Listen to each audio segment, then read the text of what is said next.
ఆయన నా చేతులకు యుద్ధమును, నా వ్రేళ్లకు పోరాటమును నేర్పువాడై ఉన్నాడు.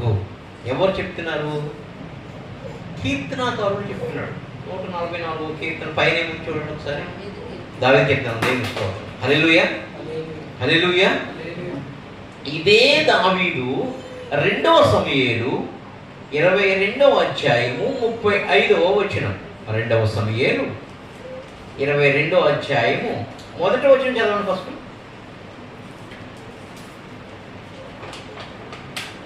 యెహోవా నన్ను సౌలు చేతిలో నుండి తన శత్రువులందరి చేతిలో నుండి తప్పించిన దినమున, సౌలు చేతిలో నుండి తన శత్రువుల చేతిలో నుండి తప్పించిన దినమున దావీదు ఈ గీత వాక్యము చేసి యెహోవాను స్తోత్రించెను అని చెప్తూ ఎక్కడికి వస్తున్నాడు? 35లో చూడండి.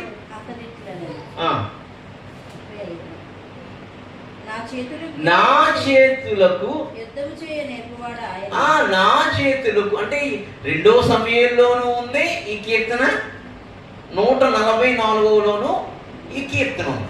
ఏంటంట ఆ కీర్తనలో ఉన్నది? నా చేతులకు యుద్ధము చేయు నేర్పువాడును, నా వేళ్లకు నా వేళ్లకు పోరాటము. హల్లెలూయా. చేతికేమో యుద్ధము, ఈ వేళ్లకేమో పోరాటం నేర్పుతాడంట. హల్లెలూయా. ఎక్కడ? సౌలు శత్రువులందరి చేతుల్లోంచి విడిపించడానికి ఆయన చేతికి, రెండోది ఆయన వేళ్లకు పోరాటాన్ని నేర్పుతున్నాడంట. హల్లెలూయా, హల్లెలూయా, హల్లెలూయా. ఈ చేతులకి ఈ వేళ్ళకి పోరాటము, యుద్ధము గనక ఆయన దగ్గర నుంచి మనం నేర్చుకోగలిగితే అప్పుడు ఆయనే కోటగా, ఆయనే ఆశ్రయముగా, ఆయనే దుర్గముగా, కిందంతా అదే మన కీర్తన అంతా, ఆయనే కేడముగా అన్నీ జరుగుతూ ఉంటాయి. హల్లెలూయా, హల్లెలూయా. అయితే ఈ చేతులకి ఆయన ఎందుకు నేర్పుతున్నాడు ఈ యుద్ధాన్ని? ఆ వేళ్లకు ఎందుకు ఈ పోరాటాన్ని నేర్పుతున్నాడు? నాకున్న విషయంలో నేను తెలుసుకున్న పరిశుద్ధాత్మ అనుభవంలో కొంచెం తెలుసుకున్నది ఏంటంటే, ఈ 10 వేళ్ళు ఉన్నాయి కదా, ఈ 10 వేళ్ళు ఉన్నాయి కదా. హల్లెలూయా, హల్లెలూయా.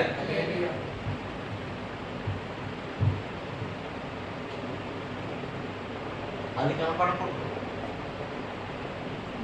ఇదే కనపడదు, ఇది కనపడకూడదు, ఇదే కనపడాలి. చేతులకి వేళ్లకు యుద్ధమును పోరాటము నేర్పుతున్నాడంట. ఎప్పుడు నేర్పుతున్నాడు? ఎప్పుడు నేర్పుతున్నాడంటే ఆయన చేతులెత్తి దేవుని వైపు ప్రార్థించినప్పుడు. ఎప్పుడు, ఎక్కడ నేర్పుతున్నాడంటే రాజులందరూ నేర్చుకునే విద్యాభ్యాసం ఒకటి ఉంది. యుద్ధం ఎలా చేయాలి అనే విద్యాభ్యాసం అక్కడ నేర్పట్లేదు. అరణ్యంలో ఉన్నారు ఈయన దావీదు గారు, గొర్రెలు కాస్తూ ఉన్నారు చిన్నప్పటి నుంచి. అక్కడ నేర్పుతున్నాడు ఈ విద్యాభ్యాసం. ఇది ఆత్మీయ విద్యాభ్యాసం, ఆత్మ సంబంధమైన యుద్ధం ఇది. హల్లెలూయా. ఇది ఆత్మ సంబంధమైన యుద్ధం కాబట్టి దావీదుకి దేవుడు ప్రత్యేకంగా ఆయన ఎప్పుడైతే చేతులెత్తుతాడో, ఆకాశమందున్న ఆయన వైపు చేతులెత్తి ప్రార్థన మొదలు పెడతాడో, స్తుతులు మొదలు పెడతాడో, అప్పుడు ఆత్మ సంబంధమైన యుద్ధం నేర్పుతున్నాడంట. హల్లెలూయా. ఈ విషయాన్ని ఎంతో యుద్ధంలో ప్రావీణ్యత, పెద్ద పెద్ద శూరుల్ని, వీరుల్ని జయించినటువంటి సౌలు అన్నాడు, నీకు విద్యాభ్యాసము తెలియదు. ఆ గొల్లియాతు ఉన్నాడు చూడు, వాడు చిన్నప్పటి నుంచి విద్యాభ్యాసం చేశాడు అంటున్నాడు. హల్లెలూయా. చూడండి ఆ మాట. 1 సమూయేలు 17వ అధ్యాయం 33 నుంచి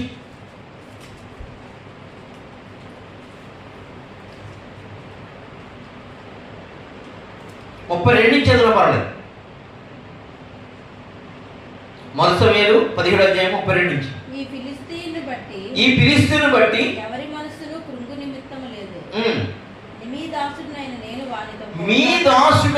నేను వానితో పోట్లాడి దావీదు సౌలుతో అనగా సౌలు ఈ ఫిలిష్తీయుని ఎదుర్కొని వానితో పోట్లాడటకు నీకు బలము చాలదు. నిజముగా ఫిజికల్ రంగంలో యుద్ధం చేయాలంటే దావీదుకు బలము సరిపోదు.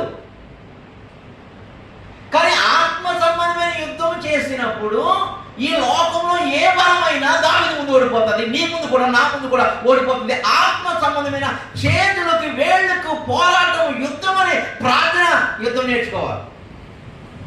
హల్లెలూయా. అప్పుడు అది ఏదైనా ఓడిపోతుందంట. హల్లెలూయా. అది ఎటువంటిదైనా పడిపోతుందంట, అది ఎటువంటిదైనా కూలిపోతుందంట. హల్లెలూయా.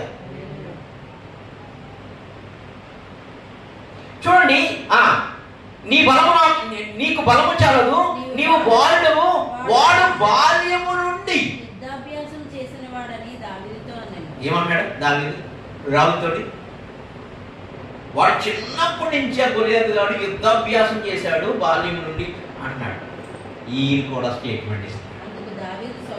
ఏ స్టేట్మెంట్ ఇస్తున్నాడు? నేను కూడా చిన్నప్పటి నుంచి నా చేతులకి నా వేళ్లకు ఒక పోరాటము, ఒక యుద్ధము నేర్పాడు. అది మామూలు మామూలు మీలాగా చేసే యుద్ధము కాదు, ఫిజికల్ రంగంలో చేసే యుద్ధము కాదు, ఆత్మ సంబంధమైన యుద్ధము. ఆ యుద్ధములో నేను మీకన్నా బలవంతుడైనటువంటి ఎలుగుబంటును, మీకన్నా బలవంతుడైనటువంటి సింహాన్ని కూడా నేను నా చేతులతోటే నేను ఆ దవడలు పట్టుకుని ఇంకా ఇంకా క్లియర్గా మాట్లాడుతున్నదైతే కనుక ఆ గడ్డం పట్టుకుని పెరిగి నేను చంపేశాను, కొట్టి చంపాను. హల్లెలూయా. హల్లెలూయా. అంటే పేతురు గ్రంథంలో కానీ వేరే గ్రంథాల్లో కానీ సింహములు వస్తున్నాయి మన మీదకి, మృంగుతాకు వస్తున్నాయి అన్నప్పుడు వాటి గడ్డం పట్టుకుని పెరిగి అని కొట్టి చంపేసే శక్తి దావీదు పొందుకున్నాడు. ఇప్పుడు ఆ శక్తి ఇప్పటికీ కూడా మన మీద పని చేస్తుంది. ఆత్మ సంబంధమైన యుద్ధం, పోరాటం. హల్లెలూయా. హల్లెలూయా. హల్లెలూయా. నిజమే, దావీదు నేర్చుకోలేదు ఎక్కడ యుద్ధం, నువ్వు కూడా నేర్చుకోని అవసరం లేదు యుద్ధం. కానీ ఈ యుద్ధం నేర్చుకుంటే సింహము కన్నా బలమైనడు ఎవడు లేడు, ఎలుగుబంటి కన్నా బలమైనడు ఎవడు లేడు. అట్లాంటి అడవికే రాజుగా ఉన్న సింహాన్ని కూడా గడ్డం పట్టుకుని కొట్టి దాన్ని చంపేసాడంట. లూసిఫర్ అనే సింహాన్ని నువ్వు చంపేయవచ్చని చెప్తున్నాడు ఇక్కడ. లూసిఫర్ అనే సింహాన్ని చంపేశాను, వాడు లాగా వస్తున్న ఆడి పోలికలో ఉన్న ఈడెంత. కాబట్టి నా బలము మీ బలం వంటిది కాదు, నాది ఆత్మ బలము. నా చేతులకి నా వేళ్ళకి ఆ శక్తిని ఇచ్చాడు అంటాడు. హల్లెలూయా. ఇంకా ఆ చేతులకి ఆ వేళ్ళకి ఆ శక్తి రావడానికి, ఇంకా స్పెషల్ అనాయింటింగ్ రావడానికి ఆయన చమత్కారంగా వాయించేవాడు. హల్లెలూయా. ఏంటి చమత్కారంగా ఆ వాయిస్తున్నప్పుడే, అసలు యుద్ధం కూడా చేయకూడదండి, ఈయన వాయిస్తున్నప్పుడే ఆ దెయ్యాలు బయటికి పోతూ ఉండేవి. హల్లెలూయా. అట్లాంటి సంగీత కళాకారులు మనకు తెలియదు ఎంత ఇస్తామండి. హల్లెలూయా. ఆడు వేసుకోరు ముందు చార్లెస్ మెలోడీస్ అని ఆడు ఇక్కడ నా ఆశ్రయపురం పండగలకి మొత్తం ఆడు వేరే అయిపోయినా ఆడే వేసుకుంటాడు. హల్లెలూయా. హల్లెలూయా. ఈ ఎంత ఇది లూసిఫర్ మ్యాచ్ ఇదంతా. హల్లెలూయా. ఆత్మ సంబంధమైన మ్యాచ్ యుద్ధం నేర్చుకుంటుంది. ఎలా తెలుసా? చేతులు పైకెత్తి, ఈ చేతులు పైకెత్తినప్పుడు ఈ ఈ ఈ ఈ ఒడిస్తో ఎలా తిప్పాలో తిప్పుతున్నప్పుడు ఆ ఒడిస ఇక్కడ నుంచి ఇలా చీల్చుకుని లోపలికి వెళ్ళి మెదడు ఎలా పడుతుందో ఇది తెలుసు. హల్లెలూయా. హల్లెలూయా. హల్లెలూయా. ఈ యుద్ధము నేర్చుకున్న వాడు ఆ గొలియాతు లాంటి లూసిఫర్లందరినీ జయించవచ్చు. హల్లెలూయా. హల్లెలూయా. అందుకే నా చేతులకి నా వేళ్లకు నువ్వు పోరాటము నేర్ప. నా చేతులకి నా వేళ్లకి కూడా.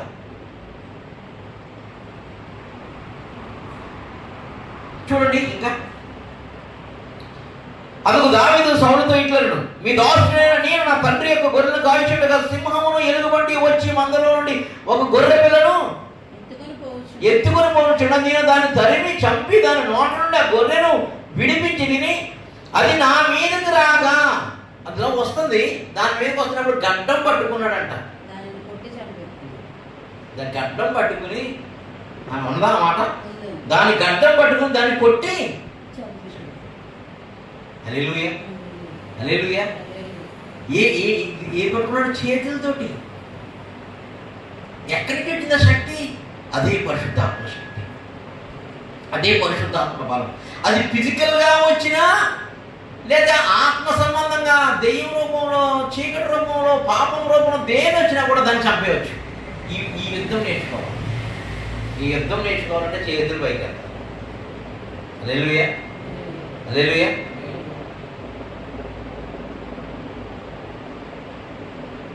దానియేలులా ముమ్మారు చేస్తా, హల్లెలూయా. దావీదులా ఆరాధిస్తా. చేతులు పైకి. ఎప్పుడైతే మనం చేతులు పైకెత్తుతామో అప్పుడు ఏం చెప్తున్నామంటే దేవుడికి, నా కేడము, నా సహాయము, నా కొండ, నా కోట, సమస్తము నువ్వేనయ్యా, ఇదిగో ఈ చేతుల్ని బలపరచడానికి ఇస్తున్నాం ఆయనకి. హల్లెలూయా. మనం చేతులు ఆయనకి ఇవ్వం. కొంచెం నా బలంతో ట్రై చేస్తాను, నా జ్ఞానంతో ట్రై చేసి చూస్తాను, కొంచెం 10 నిమిషాలు పక్కనుండి ప్రభు అని ఆయన పక్కన పెడతాం. నీకెళ్ళి నేను హల్లెలూయా 10 నిమిషాలు నువ్వు పక్కనుండి ప్రభు నేను ట్రై చేస్తాను. నేను ట్రై చేసి అలాగే నువ్వు కొంచెం నువ్వు డబ్బులు ఇవ్వడం కొంచెం కష్టంగా ఉంటుందేమో నీకు, నేను చెరువులు గడ్డ చేసి నేను సంపాదిస్తాను, ఎందుకు నువ్వు టెన్షన్ పడుతున్నాను.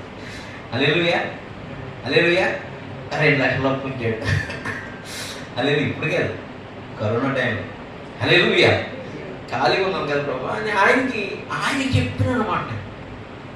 సొంత బలము, సొంత జ్ఞానము, సొంత తెలివి ఆధారం చేసుకోలేదు. దేవుడు తన వేళ్లలో, తన చేతుల్లో ఉన్న బాహుబలాన్ని దావీదులో పంపించేవాడు.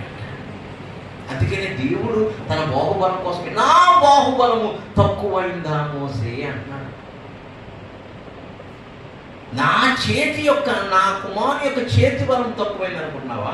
ఆ బలము చేత నా కాళ్ళ బలం తక్కువైంది అనుకున్నా. అతను కాళ్ళు వేసిననుకో, ఇప్పుడు మన సముద్రం ఉంది కదా, సముద్రం అడుగు భాగం ఉంటుంది కదా, అది కనపడుతూ ఉంటుంది.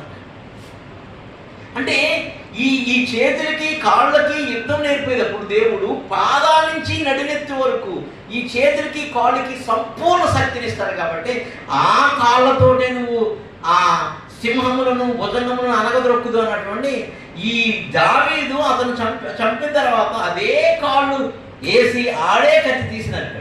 హల్లెలూయా. వాడు కత్తి తీసి వాడు నరికి. హల్లెలూయా హల్లెలూయా. ఈ యుద్ధము ప్రభు మనకి నేర్పుతాడంట, నేర్చుకోవాలంట. ఇది ప్రార్థన ద్వారా మాత్రమే వస్తుందండి. హల్లెలూయా. ఈ సార్వత్రిక సంఘానికి, మన సంఘానికి పరిశుద్ధాత్మ దేవుడు చెప్తుంది, ఆ దావీదుకి ఏ యుద్ధం నేర్పాడో, ఏ ప్రాక్టీస్ అయితే కనుక దావీదుకి ఇచ్చున్నాడో, ఏ శక్తినైతే, ఏ బలాన్నైతే ఇచ్చున్నాడో, ఆ దావీదులాగా దివారాత్రములు చేతులెత్తగలగాలి. హల్లెలూయా. అలా చేతులెత్తిన ప్రతి వాడికి ఆ శక్తి వస్తుందండి. హల్లెలూయా. కొత్త నిబంధనలో కూడా చెప్తున్నాడు అనమాట, పాములను మీరు ఎత్తి పట్టుకొందురు అన్నాడు. పరిశుద్ధాత్మ లేని బ్యాచ్ ఒకటి ఉంటారు. ఈ బ్యాచ్ అంటది, ఆ పాములు పట్టుకొస్తాము. ఎక్కడ, ఏ ఊర్లోనది విషయం పట్టిన రాలేదా? రాత్రి విషయం పట్టి మీరు తాగమని చింతలమూరు పట్టుకుని వచ్చేసాను. నువ్వు విషయం తాగుతావా? కింద వచ్చిన ఉంటుంది, పాములు ఎత్తి పట్టుకుందరు, విషం తాగినని ఏమవ్వదు, వారి చేతులు ఉంచగా స్వస్థత నొందుదురు అనేది చేతుల్లోనికి, ఆ వేళ్లలోకి యుద్ధం వచ్చింది కదా. ఆ శత్రువు రోగం అనే దెయ్యం ఉన్నప్పుడు ఆ దెయ్యాన్ని ఈ చెయ్యి చంపేస్తూ ఉంటుందండి. హల్లెలూయా.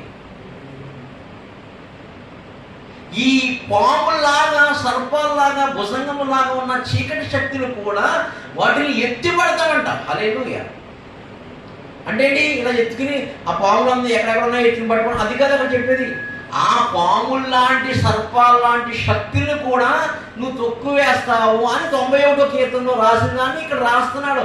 ఆ పాములను, ఆ సర్పములను, ఆ భుజంగములను ఎత్తిపడదు అనే దానికి కారణం ఏంటంటే నీవు వాటిని అణిచివేస్తావు, వాటిని చంపివేస్తావు అని అర్థం. హల్లెలూయా. తెలియదు కదా, ఫిజికల్ రంగంలో తీసుకుంటారు. ఆత్మ సంబంధమైన యుద్ధం తెలియని మనిషికి ఫిజికల్ రంగంలో ఇష్టం పట్టరమంటావా? హల్లెలూయా. పాములు పట్టరమంటావా? నేను పాములు పట్టుకునే వాళ్ళు కూడా నాకు తెలియదు. పౌలు చుట్టూ ఏమొచ్చింది? పౌలు చేతికి ఏమొచ్చింది?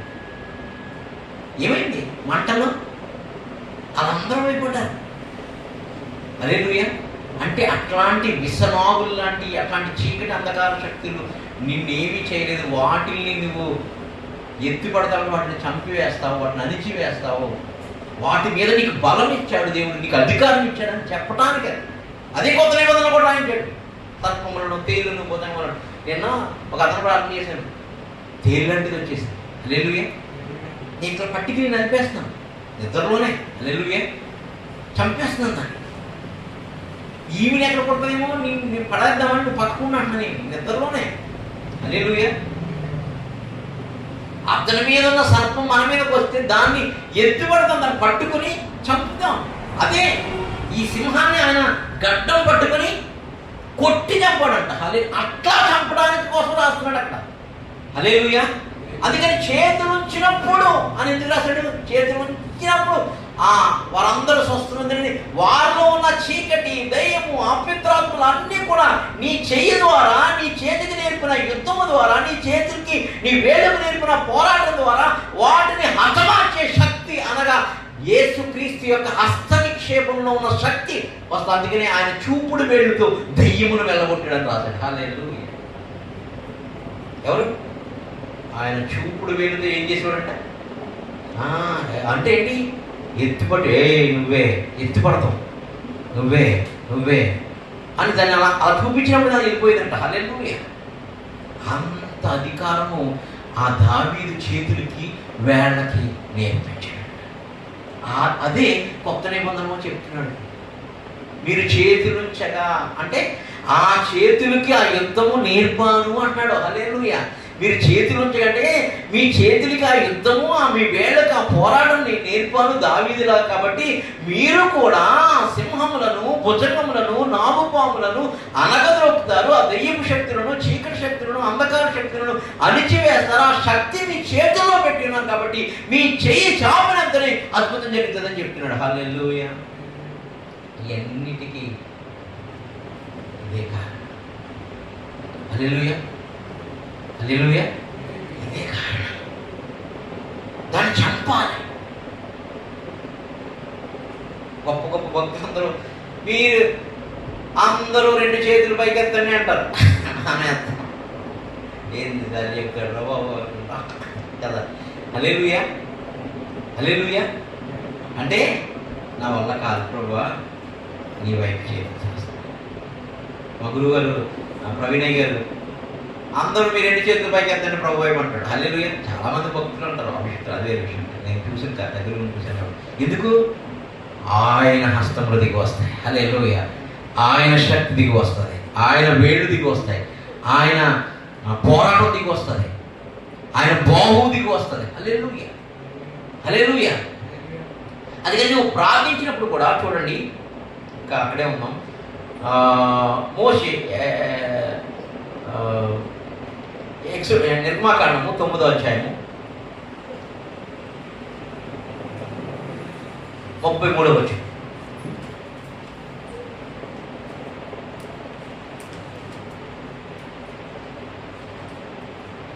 నిర్మాకాండము 9వ అధ్యాయం 33వ వచనం.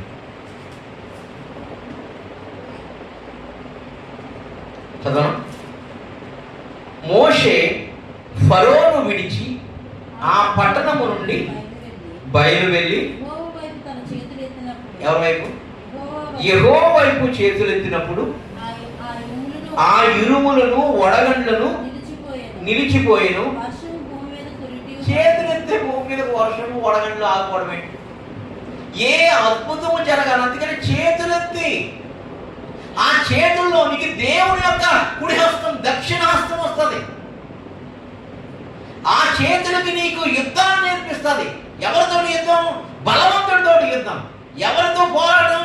బలవంతుడితో పోరాటం. వాడు సింహం వంటి వాడైతే వాడితో పోరాటం, ఎలుగు వంటి వాడైతే వాడితో పోరాటం, సర్పం వంటి వాడైతే వాడితో పోరాటం, తేలు వంటి వాడైతే వాడితో పోరాటం, భుజంగం వంటి వాడైతే వాడితో పోరాటం, ఏ అంధకార శక్తి అయినా వాడితో పోరాటం, చీకటి శక్తి అయినా, మరణ శక్తి అయినా, రోగ శక్తి అయినా వాటితో యుద్ధము పోరాటం నేర్పే శక్తి నీ హస్తాల్లోనికి ఆయన పంపిస్తాడు. నువ్వు చేతులు ఎత్తినావు. హల్లెలూయా, హల్లెలూయా. చూడండి, మొదటి తిమోతి 2వ అధ్యాయము 8వ వచనం.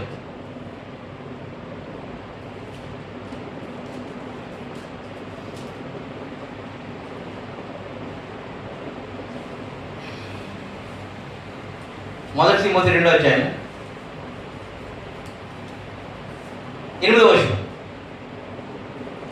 కావున ప్రతి స్థలమందును పురుషులు కోపమును సంశయము లేని వారై పవిత్రమైన చేతులెత్తి ప్రార్థన చేయవలెనని ఏంటి? కోరుచున్నాను. ఏం చేతుంది? పవిత్రమైన పవిత్రమైన చేతులెత్తి ప్రార్థన చేయవలెనని ఆ ప్రార్థన ఆలకిస్తాడు. హల్లెలూయా, హల్లెలూయా, హల్లెలూయా. ఎందుకు చేతులెత్తి ప్రార్థన చేయాలి? ఎందుకు చేతుల నుంచి ప్రార్థన చేయాలి? ఆ చేతులకి యుద్ధం నేర్పి ఉన్నాడు కాబట్టి, ఆ యుద్ధ శక్తి ఆత్మశక్తి, వాక్య శక్తి, ఖడ్గ శక్తి కాబట్టి అది వెళ్ళి ఆ శత్రువుని హతమార్చేస్తుంది నీకు తెలియకుండా. హల్లెలూయా. నీకు తెలియకుండానే దానికి అదే అందుకనే మా వీళ్ళందరూ ఈ బ్యాచ్ పరిశుద్ధాత్మ లేని బ్యాచ్ అంతా అడు చెయ్యేస్తూ చేస్తున్నాడే కాదు. టీవీ జాస్వా గారు ఇలా కొడతారు. ఎక్కడ? ఎందుకు? రాహా యుద్ధం చేద్దామంటారు. హల్లెలూయా, హల్లెలూయా, హల్లెలూయా. ఎక్కడ ఎక్కడ ఎక్కడ పట్టుకుని లాగాడు? ఇక్కడ పట్టుకుని లాగి దాన్ని చంపాడంట. ఈ తల దగ్గరే ఉంటుంది. ఎందుకు? మొత్తం ఈ విశ్వంలో ఉన్న ప్రతి ఒక్కడి తలంపులు ఎల్లప్పుడూ ఇక్కడే ఉంటుంది. అక్కడ పడితే కానీ అది బయటికి రాదు. హల్లెలూయా. గొలియాతు ఎక్కడ కొట్టాడు? సింహాన్ని ఎక్కడ జీవించాడు? హల్లెలూయా, హల్లెలూయా.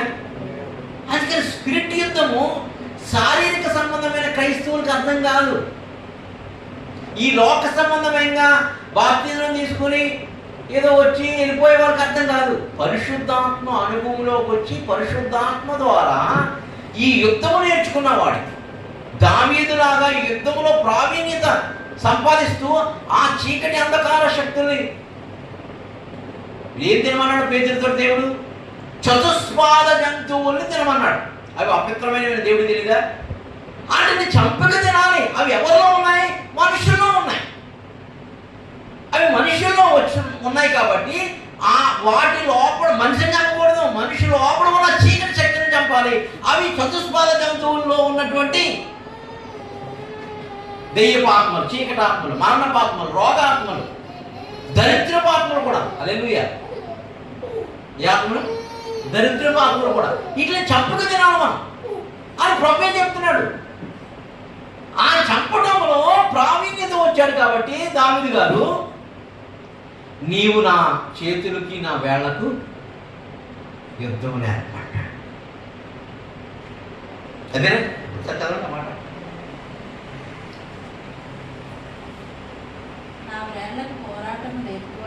ముందు ఆయన నా చేతులకు యుద్ధమును నా చేతులకు యుద్ధమును నా చేతులకు యుద్ధమును నా వేళ్లకు పోరాటమును నేర్పువాడై ఉన్నాడు. ఆయన నేర్పిస్తాడు దాన్ని. ఆ తరుపీదు కనుక, ఆత్మ సంబంధమైన తరుపీదు కనుక నువ్వు తీయగలిగితే నీకన్నా గొప్ప సేవకుడు ఎవడు? అది ప్రాక్టీస్ చేయాలన్నా. నువ్వు అది ప్రాక్టీస్ చేయకుండా, ఆ చేతులకి అది ప్రాక్టీస్ చేయకుండా, చేతులకు వేళ్లకు నాకు యుద్ధం నేర్పాయా అని చెప్పకుండా, ఆ చతుష్పాద జంతువులు ఉన్నటువంటి వాళ్ళను నువ్వు పట్టుకోలేవు, ఆ చతుష్పాద జంతువులు ఉన్న ప్రాంతాలను నువ్వు పట్టుకోలేవు, ఆ చతుష్పాద జంతువులు ఉన్న దేశాన్ని పట్టుకోలేవు, దేన్ని పట్టుకోలేవు. అందుకనే బలవంతుణ్ణి బంధించే యుద్ధము పరిశుద్ధాత్మ కృప వల్ల దావీదు ఎలా నేర్చుకున్నాడో మనం కూడా నేర్చుకున్నప్పుడే ఎవరిని మరింతగా వస్తున్నటువంటి సింహమైన లూసిఫర్ను కూడా మనము చంపేయగలుగుతాము. హల్లెలూయా. అదే ఆడి చేతితో సస్తాం, ఆడి చేతితో ఏం చేద్దాం? హల్లెలూయా. ఏం చేద్దాం? సత్యం. వీళ్ళందరూ చాలా బలాఢ్యులు. చూడండి, అదే దావీదుకి సరే ఎంత వెళ్ళవరే, నువ్వు చెప్తున్నావు కదా ఏదో ఆత్మయుద్ధం అన్నావు, నాకేం అర్థం అవ్వట్లేదు కానీ, అది ఏ సింహాసనం అన్నావు కానీ మరి నాకేం అర్థం అవ్వట్లేదు కానీ, సరేలే నా నా నా ఆయుధానికి వేస్తాను అంటాడు.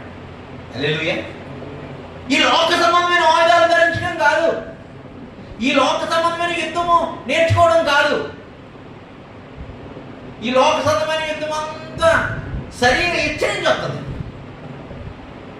శరీరంలోంచి వస్తుంది అని ఆ సౌలు ఆ లోక సంబంధమైన యుద్ధంలో ప్రావీణ్యుడై ఉన్నాడు కదా, ఆ యుద్ధ ఆ సర్వాంగ కవచాలన్నీ ధరిస్తున్నాడు.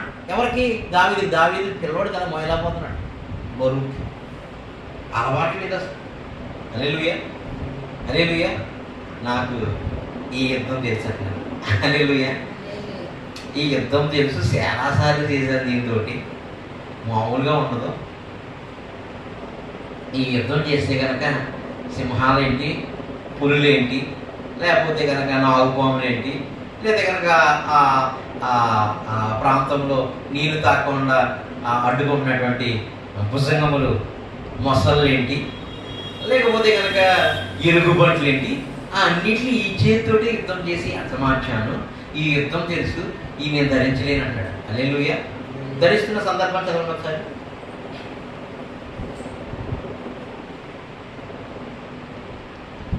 35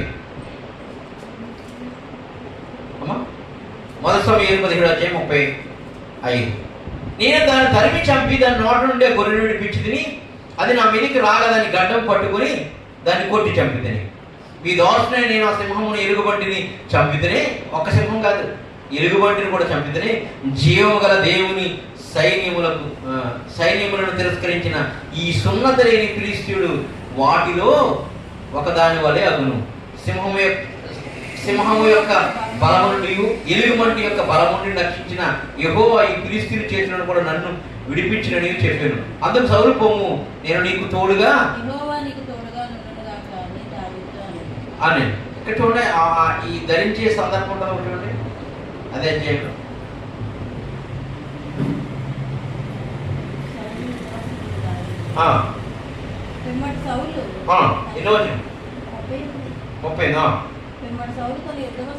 పిమ్మట సౌలు ఆయన యుద్ధ వస్త్రమును దావీదుకు ధరింపగా రాగితో ఉందంట శిరస్నానం కట్టి యుద్ధ కవచం అంతా తొడిగిస్తే వాడుక ఈ లోక సంబంధమైన యుద్ధం ఆయనకు తెలియదు, ఆత్మ సంబంధమైన యుద్ధం తెలుసు. ఇప్పుడు మన క్రిస్టియానిటీకి లోక సంబంధమైన యుద్ధం బాగా తెలుసు, ఆత్మ సంబంధమైన యుద్ధం తెలియదు. చదవడం వాడుక లేదు కనుక వాటిపైన కత్తి కట్టుకొని వెళ్ళగలిగినది లేదని చూచుకొనిన తరువాత దావీదు, ఇవి నాకు వాడుక లేదు, వీటితో నేను వెళ్ళలేనని సౌలుతో చెప్పి వాటిని తీసివేసి తన కర్ర చేత పట్టుకొని సిలువను చేత పట్టుకుని బయలుదేరాడు. ఏటి లోయలో నుండి 5 రాళ్ళను ఏరుకొని. హల్లెలూయా. సిలువను పట్టుకుని వెళ్ళాడంట. క్రీస్తుని పట్టుకుని వెళ్ళాడంట, దుడ్డికరని పట్టుకుని వెళ్ళాడంట, సర్పాన్ని ఎత్తి పట్టుకోలేదు మోషే, ఇలా చేతి పట్టుకోలేదు. ఆ సర్పాలను కూడా మింగివేసే చెయ్యి జాపి పట్టుకున్నప్పుడు ఆ సర్పాన్ని కూడా ఆ కర్రలు మింగివేసింది. అది ఎత్తి పట్టుకోవడం అంటే. కొత్త నిబంధనలో ఇక అర్థం కాక హల్లెలూయా, ఈ యుద్ధం నేర్చుకోవడానికి చేయవలసింది దావీదు చెప్తున్నాడు. చూడండి, కీర్తనా గ్రంథము 63వ అధ్యాయము 6వ వచనం. 63వ అధ్యాయము 6వ వచనం. కాగా నా జీవితకాలమంతయు నా జీవిత కాలమంతయు నేను ఇలాగు నిన్ను స్తుతించెదను, నీ నామమును బట్టి నా చేతులెత్తెదను. అది నీ నామమును బట్టి నా చేతులెత్తెదను. ఎవరి నామమును బట్టి వెళ్ళాడు యుద్ధానికి? నీ నామమును బట్టి నా చేతులెత్తుతాను, నీ నామమును బట్టి ఎవరితోడైనా యుద్ధం చేస్తాను. ఎందుకు? ఆ నామమును బట్టి చేతులెత్తినప్పుడు ఏమవుతుంది? ఆ దేవాది దేవుని యుద్ధమే ఆయనే ఇశ్రాయేలు పక్షాన చేశాడని రాయించాడు. హల్లెలూయా. లూసిఫరే వచ్చి నిలబడినా నువ్వు చేతులెత్తి ఆయన నామాన్ని బట్టి ప్రార్థిస్తున్నప్పుడు ఆయనే వచ్చి అది ఎంతటి బలమైనదైనా కూడా దాన్ని బలహీనపరుస్తాడు దేవుడు నీ చేతుల ద్వారా, నీవు ఉచ్చరిస్తున్న నామం ద్వారా. నా జీవిత కాలం అంతా దావీదు చెప్తున్నాడు 63. నా జీవిత కాలం అంతా నిన్నే నేను స్తుతిస్తాను, నీ నామమును బట్టి నేను యుద్ధానికి వెళ్తాను నా చేతులెత్తి. హల్లెలూయా. ఇది ప్రభు మనకు నేర్పిస్తున్న పాట. చేతులెత్తి ఆయన వైపు ప్రార్థిస్తున్నప్పుడు ఆ శక్తి నీ చేతుల్లోకి వస్తుందంట. హల్లెలూయా. నీ చేతుల్లోకి వస్తుందంట. నీ చేతులకి యుద్ధం నేర్పుతున్నప్పుడు ఇంకా పోరాడని ఈ వేళ్ళకి పోరాటం నేర్పుతాడంట. హల్లెలూయా, హల్లెలూయా. ఆ పోరాటంలో దేవుడు చేతితో యుద్ధం చేసేవాడు కాదంట, వేలుతో యుద్ధం చేసేవాడంట, వేళ్లతో పోరాటం చేసేవాడంట. ఎవరు? యేసుప్రభు.